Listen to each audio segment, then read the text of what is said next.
Give a helping hand this holiday season with the Washington Post Helping Hand. This is John Kelly, and I'm writing about Bread for the City, Friendship Place, and Miriam's Kitchen over the next few weeks. Go to posthelpinghand.com to learn more and donate today. You're listening to a podcast from Washington Post Live, bringing the newsroom to you live. Welcome to First Look, Washington Post Live's one-stop shop for news and analysis. I'm Jonathan Capehart, opinion writer for the Washington Post. Well, big wins for Republicans in Virginia and a big scare for Democrats in New Jersey in Tuesday's off-year elections. Chief correspondent at the Washington Post, Dan Baltz, is here to try to make it all make sense. Dan, welcome back to First Look. Jonathan, thank you. Nice to be back. So, Dan, as always in the news business, there's always something breaking before we can even talk about what I just said we were going to talk about. First, new jobs numbers came out moments ago. 535,000 new jobs created, upward revisions in the 531,000 jobs, upward revisions of the previous two unemployment numbers. Good news, well, certainly good news for the country, good news for the administration. They are very happy with that number. It exceeded the forecast or the expectations. The upward revision from last month is also good news for them. And it comes on a day in which it looks as though the House may end up finally passing both the bipartisan infrastructure bill and the so-called Build Back Better bill, the social spending and climate change initiative that they've been working on for a long time. So for the White House, this is a happy morning. We will see where things go from here. We've seen so many twists and turns. We don't want to project out too far, but at this point, this is good news for the White House. Okay, so nice segue, Dan, into Build Back Better and the bipartisan infrastructure bill. Are we going to really see any sort of definitive action today? And by definitive, I mean votes. Jonathan, I hesitate to say definitively that we will, but everything seems quite teed up for this to happen. And the House has come back in. They are debating the rule now. This could be a long day of activity, but nonetheless, it does look like both bills are likely to be voted upon. And as you know, if they pass the infrastructure bill, it will go straight to the president's desk for signature. So that will be a fait accompli if that happens. The Build Back Better bill will then have to go to the Senate. And as we know, there are still a lot of questions about the shape of the bill as it comes out of the House and whether that will be acceptable in the Senate. The indications are obviously that it is not going to be acceptable. So that bill has a long way to go yet, even if it passes today in the House. And that's the key thing. If the bipartisan infrastructure bill is passed by the House today, it goes right to the president for his signature and becomes law. How much did the elections for Virginia governor and New Jersey governor, where Democrats lost the chance of holding on to the governorship in Virginia and almost lost the governorship in New Jersey, how much of that played into the action that we're now seeing on those two bills on Capitol Hill? I don't think there's any question that the losses in Virginia and the scare in New Jersey pushed Democrats in Congress to move as rapidly as they possibly could to get these bills on the floor of the House and perhaps passed. I think that there was an imperative after what happened Tuesday that they had to stop dithering and begin acting in defense of themselves, and to be able to have something that they could take back to the country as they head into the midterm election next year, which, as we know, is likely to be a very tough year. Mm-hmm. Very likely to be a tough year. All right, Dan, let's talk about Virginia. Republican Glenn Youngkin beat Democrat Terry McAuliffe, who's a former governor of Virginia, seeking a non-consecutive second term as governor, because in Virginia you can only serve one term as governor. But Youngkin's ability to embrace the Trump voter the Trump base while keeping Donald Trump himself at arm's length Do you think that that is going to be the template, the new template for Republicans around the country to get them from being candidates to being elected officials? I think they hope it will be, and in some cases it may well be, but I don't think it's something that you can apply to every race next year. I mean, one of the things is that Youngkin did not face a primary election. He was nominated at a convention, and the dynamics of a convention are different than a primary. What we're seeing in some states where there are primaries is that there is a competition to out-Trump one another among the Republicans seeking the nomination. So this will have to play out race by race, but certainly Youngkin found the formula in Virginia. He accepted quite happily the endorsement from the former president. He didn't do anything to, in essence, disrespect the president, and yet he tried to keep the president at arm's length. The president obviously never came in to campaign for him or with him, and so he was able, as he put it, to have a coalition of never Trumpers, forever Trumpers, and everybody else that he could pull together. So it was an effective strategy on his part, and I think you have to give him and his campaign credit for the way they manage this, but I don't know that you can apply it to all the races that we're going to see next year. Mm-hmm. All right, let's talk about New Jersey. You know, I interviewed Governor Murphy on my MSNBC show. He was up in the polls. He was supposed to breeze to re-election, and that didn't happen. And it is a scare for Democrats because President Biden won New Jersey just last year by 16 percentage points. The guy that Governor Murphy was running against, Republican challenger Jack Ciattarelli, most people, at least outside New Jersey, had never heard of him before. So considering Murphy is a relatively popular governor in New Jersey, was his near defeat a commentary on the president and the Democratic Party? Well, I think it's a commentary certainly on the president and the state of the presidency. And to some extent, the Democratic Party. The president's approval ratings have gone underwater over the last 3-4 months, and that's a drag on all Democrats running. I mean, the national mood sets the tone for all elections, and if the president's approval ratings next year are as low as they are this year, Democrats are going to suffer significant losses. I think there's another factor in this, Jonathan, which is interesting, which is both in New Jersey and in Virginia, the Republican candidates were outsiders. They were not, traditional politicians. And at a time when there is frustration in the country and unease in the country and in certain places anger in the country, that instinct for change, to throw out whoever is in power or who appears to be in power and go with something different can be very powerful. So I think that also contributed both in New Jersey and in Virginia. You know what? There's a tweet from Stuart Stevens, who is a legendary Republican strategist, has helped, Republican presidents, George W. Bush, win the White House. Here's a tweet that he put out. I'd love to get your view. He tweeted, Dow is over 36,000. Unemployment has dropped from 6.33 in January to 4.8. Over 5 million jobs added, a record, 220 million vaccines in 10 months, and only 30% of country think U.S. is on right track. The Democratic Party has a huge messaging problem. Is it messaging? Well, it's partly messaging, Jonathan, but it's also partly substance. As good as those numbers sound, and they are good, that's not necessarily the lives that many people are living. And people draw their own conclusions about the state of the country from a lot of different factors, including their own perceptions of how things are going, and they're not following necessarily those kinds of numbers. So I think that the Democrats do have a messaging problem, but that messaging problem grows out of the fact that what they are trying to do is both very, very big and very, very complicated and has a lot of different elements in it.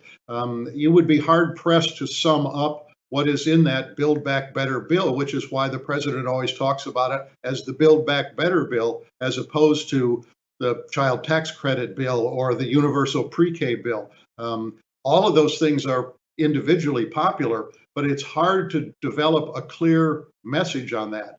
And I think that's one reason, Jonathan, that the Democrats feel that the important thing is to get these passed and to have these benefits begin to flow to people, and that then people will feel as though something is being done on their behalf. Now, that also is a big bet. We don't know whether that will in fact be the case when and if these bills finally do pass. But I think it's a combination of messaging and that they're trying to do so much at once that it's hard to explain. Real quickly, because as always, Dan, when you and I get to talking, the time just flies and we run out of time. But I just real quickly, which result was worse for Democrats? Losing the Virginia governor's race or barely hanging on to the New Jersey governor's race? Jonathan, it's impossible for me to be able to split the difference on those two. I think either one was bad, and I think the combination of it is, and we always read too much, or we tend to read too much into these off-year elections, but I think there's no doubt that the combination of those puts it squarely on the backs of the Democrats, that they're going to have to figure out something different, and they're going to have to change the national mood if they're going to protect those very slim majorities that they have in the House and the Senate. All right, Dan Baltz, chief correspondent at the Washington Post. Thank you for coming back to First Look. Have a great, it's Friday. Have a great weekend. Thanks, Jonathan. You too. Oh gosh, we're going to keep the conversation going with our Opinions Roundtable in just a second.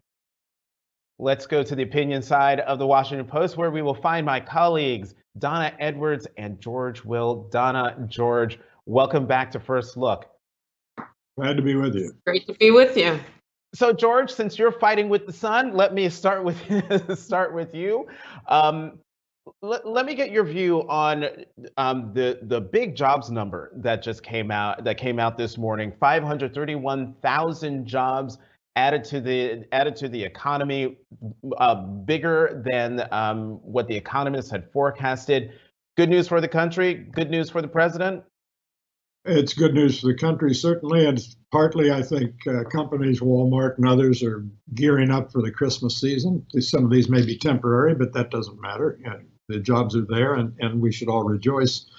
For the president, I don't think it matters very much. I think one of the great, often repeated, generally false assertions about American politics is that the American people vote their pocketbooks. I think they're much more complicated creatures than that. Oh, wow. I just got an education there, because I'm one of those people who's like, the American people vote their pocketbooks. We've seen it time and time again. Donna, let me read you the tweet that Stuart Stevens put out this morning. Stuart Stevens, legendary Republican strategist, he says, the Dow is over 36,000. Unemployment has dropped since January to 4.8%. 5 million jobs created, 220 million vaccine doses out in 10 months, and yet only 30% of the American people think that the country is on the right track. Now, obviously, I'm paraphrasing because it's a long tweet, but the last line is key. The Democratic Party has a huge messaging problem. Isn't he right? Isn't Stuart Stevens right on this point? Well, I don't know if it's a messaging problem, but we do need to talk about what is going on for real in the economy. And I think in the silence, in the absence of, Democrats being able to share with the American public about, what's really going on in the economy, what jobs are being created, what's even in their economic plans, then that silence gets filled by the nonsense. And so I would say to Democrats, open your mouths, celebrate, pat yourselves on the back, talk to the American public about what you're doing and what's going on in the economy. And if that's a messaging problem, then it is. But I think it's just like communicate what you're doing.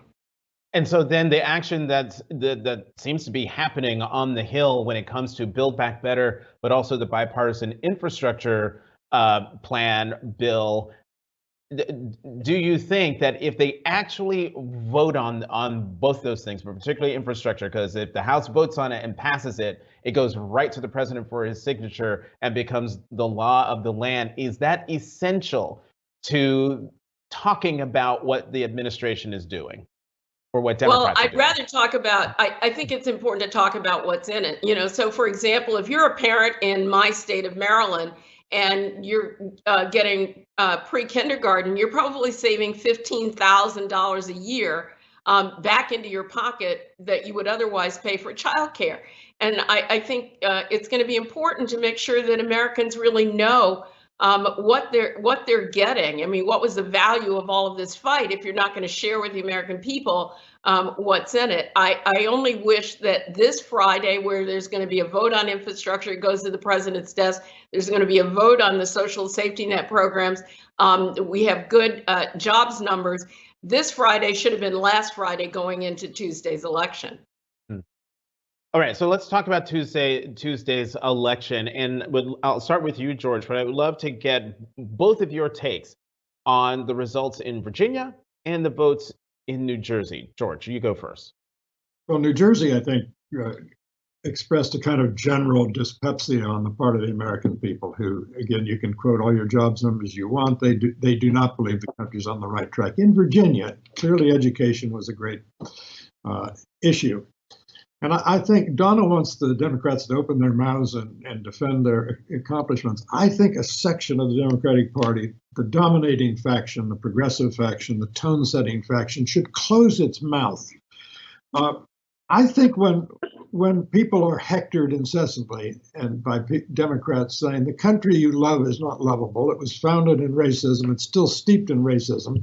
And by the way, if you object to this description, you're a racist. And we're going to teach your children this in school. And if you show up at the school board to complain, we're going to get the attorney general to look askance at you as perhaps domestic terrorists.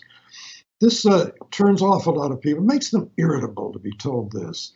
Particularly a lot of suburban women, many of whom are, of course, birthing people, or as progressives would like to say, used to say, mothers. So maybe the Democratic Party should quit lecturing people in this tone of voice and should go back to adopting the English language as used by most voters. Wow. I am so Donna, go right ahead. And Donna, it's perfect to have you follow George because you wrote a column about the Virginia governor's race and what it was really about. So I'd love for you to talk about that in response to Professor Will. Well, first of all, I think it's a fiction to say that Glenn Youngkin ran a campaign on education. He really didn't have an education platform, but he used the context of education to really play to what I think was, sort of race baiting in that campaign, and it worked for a section of the electorate that turned out to vote. But I also think that it's really important for Democrats to be really clear. I mean, Democrats have plans on education. There are forward-thinking ideas. Talk about the future and not about the past. Talk about people's lives. And I don't think that's about lecturing folks, but you do have to meet people where they are, and you can't tell them that parents don't have any control of their education. I think if somebody had told me that as a parent, I'd be really ticked off. And so, you have to meet voters where they are and pivot to what you want to do. And I think that was a big failure in Virginia. But look, the reality is that Democrats are going to have something to run on, and they need to run on it. And they need to run on accomplishments and things that they are delivering for the American people. And that's not about lecturing, but it is about, being very clear about what is being delivered for the American people. And, I'm not saying that that's going to work in the midterms. It might, but if they stand a chance at all, they are going to have to go out on the road, pass this thing, get it signed, celebrate, and go out on the road and use this next year to share that with the American people. We should know what's in that bill. And if Democrats don't know what's in it, then they're going to have a hard time selling it to the American people. I want to read. Yeah. Oh, go ahead, George. Wait. During the pandemic, when there was a lot of virtual learning, young students in, say, primary school turned on their computers and their parents heard what they were being taught, and they didn't like a lot of it. I have 4 grandchildren in the Montgomery County Public Schools. all of them are incessantly harangued about the racism of the country, one of whom was told by his teacher, Abraham Lincoln loved slavery. Now, the teacher who said that is either invincibly ignorant or politically cynical. In any case, that teacher shouldn't be teaching. Now, you do that to people and they hear this, parents are going to get irritated and they're going to take their irritation to the polls. You can sign all the infrastructure bills you want. That's not going to move people who think their children are being abused. Well, I mean, look, I think it's important for both politicians, but also for our educators to learn how to teach race in a way that people understand our history, and there's nothing wrong with that. Sometimes I think as Democrats, particularly white Democrats, get actually afraid of talking about race. Well, we have to be open and honest with the American people about our own history, and then figure out how we build on that history to create, a strong future. And I don't think there's anything wrong with making that clear in the classroom in a way that is age appropriate for students from kindergarten to through high school. On this, I scribbled down this question before this part of the conversation, but now it's even more relevant. George, I'm just wondering, how can we talk about race, which permeates everything, whether you like it or not, in this country? How can we talk about it in ways that are honest, and it's uncomfortable, but people don't come away from the conversation feeling, as you said, irritated or like they're being lectured to? Is that even possible? First of all, I dispute your premise that race permeates everything. I don't think most Americans go through life with race on their mind from one end of the day to the other. It's just not the case. Depends on what side of the coin you're on. But it may, maybe the bubble within which the Washington Post and those who assemble it live might not be quite representative of the country as a whole. Donna, if I heard you right. Not fair, George, but go on. If I heard you right, Donna, you were saying that there was an undertone of racism in the Youngkin campaign. Now, a Youngkin voter hears that and says, I'm being accused of being a racist. Maybe people, again, ought to stop doing that. This casual assumption that A, race is the national obsession, and B, an awful lot of people are racist, and if they deny it, that proves they're racist because they have false consciousness. If you keep doubling down on this, my Democratic friends, you're going to have a lot more nights like last Tuesday's nights. So if I'm hearing this right, Donna, the argument that George just laid out, it's Glenn Youngkin can run the campaign that he just ran, and if Democratic candidates call it out for what it is, what they shouldn't do that, because then people will get mad and they will lose. Should Democrats just cede the field when a candidate like Glenn Youngkin runs the race that he just successfully ran? Well, I mean, here's the thing. I mean, for some of us, race is a part of our lives. My son driving a car, walking into a store and being followed around. These are actually things that are part of people's lives. And if we can't unpack that, then what does that say about us as Americans, about our willingness to work toward a more perfect union? And so we have to figure this out. And I think leaders have to be, willing to have that conversation instead of using it as a cudgel when it comes to voters, either by playing to their fears or by throwing it in their face. I mean, neither of those things, I think, works to help us move forward. And so I guess I want leaders who are able to unpack this in a way that doesn't offend but challenges our sense of right and wrong. Let me read one more thing, John. Go ahead, George. James Carville, a Democrat in good standing, when last I checked. George, let me stop you. George, let me stop you because that's exactly where I was going. I was just about to read James Carville's full quote so folks can understand it and get both of your reactions. And George, I was actually going to come to you, start with you on it. This is what James Carville said on PBS NewsHour. He said, "What went wrong is just stupid wokeness. Don't just look at Virginia and New Jersey. Look at Long Island, look at Buffalo, look at Minneapolis, even look at Seattle, Washington. I mean, this defund the police lunacy, this take Abraham Lincoln's name off of schools. I mean that people see that. Some of these people need to go to a, quote, woke detox center or something." He added, "They're expressing a language that people just don't use, and there's backlash and a frustration at that." George, is he right? Yes. Next. Talk further. Well, he's saying what I said a moment ago. Watch your language. Right. Words matter in politics, and they come back to haunt you. If there's been a more destructive political slogan in the last 50 years than defund the police, I can't think of what it was. Again, it ought to be, Jonathan said a moment ago, describing the Youngkin campaign in clearly, if I may say it, sort of dog whistle, to use language of which some people are fond. You were suggesting that Youngkin ran a racist campaign. Now, you can't do that without implicitly calling his voters racist. And voters, I'm telling you, get irritated. They find it annoying, and they take their annoyance to the polls.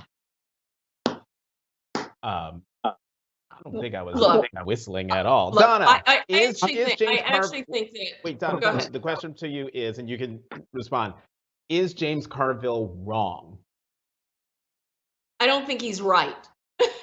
But I do. But listen, I do think that there is, truth in. I mean, you can't beat people over the head with your message or your ideology. But we have to have leaders who are willing to have really difficult conversations with voters. And the fact that one campaign or the other found a sliver of the electorate that was moved by turning Toni Morrison into the 2021 welfare queen says more about that candidate and the campaign, not about his voters, but that he was able to use that to carve out that 1 or 2% that could put him over the top. Now, let me tell you, I think that Terry McAuliffe in Virginia had, a huge unforced error in describing the role of parents in their education, whether it was taken out of context or not. And so you also can't run campaigns where you're telling voters over and over again that they're wrong. Voters don't like to hear that. And when they go to the polls, they don't like to vote for people who are telling them that they're wrong. Amen. I agree with all of that. Can I say one more thing about the election, Jonathan, that I think is being missed? Sure. These events tend to cascade, and those who succeed get more success because they succeeded. This is going to encourage the results Tuesday night, some Democratic retirements in the House particularly. People are going to look at that and say, this is not an atmosphere I want to run in, and besides, we're really up to being the minority, and being in the minority in the House is really not fun.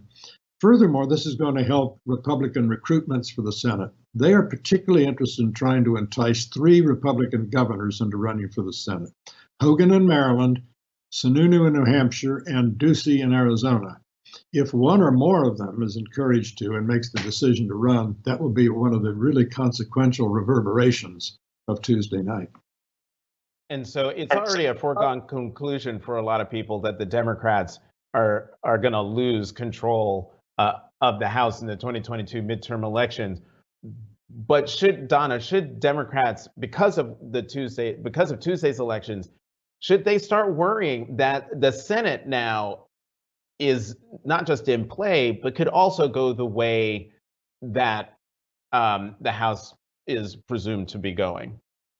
Look, I think Tuesday means that Democrats, whether they're in the House or the Senate, have to recalibrate seriously and figure out ways in which, even though it's a long shot, that they can parlay what is going on now in an improving economy. And I do think people care about what's in their wallet when they when they go to the grocery store, when they buy gas, whether they have a job that pays them a decent wage.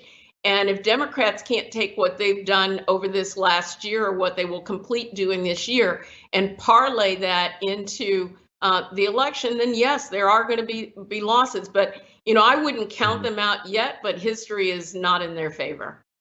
Right. And with that, this incredible conversation has to stop here. Donna Edwards, George Will, thank you very, very much for coming back to First Look. Have a great weekend. You too. Thank you.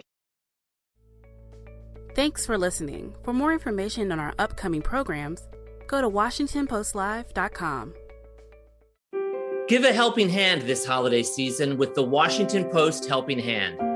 This is John Kelly, Post local columnist, and I'm writing columns now and into the new year that tell the stories of 3 amazing Helping Hand beneficiaries: Bread for the City, Friendship Place, and Miriam's Kitchen. Go to posthelpinghand.com to learn about the local families these nonprofits support and donate today. Thank you from all of us at the Washington Post.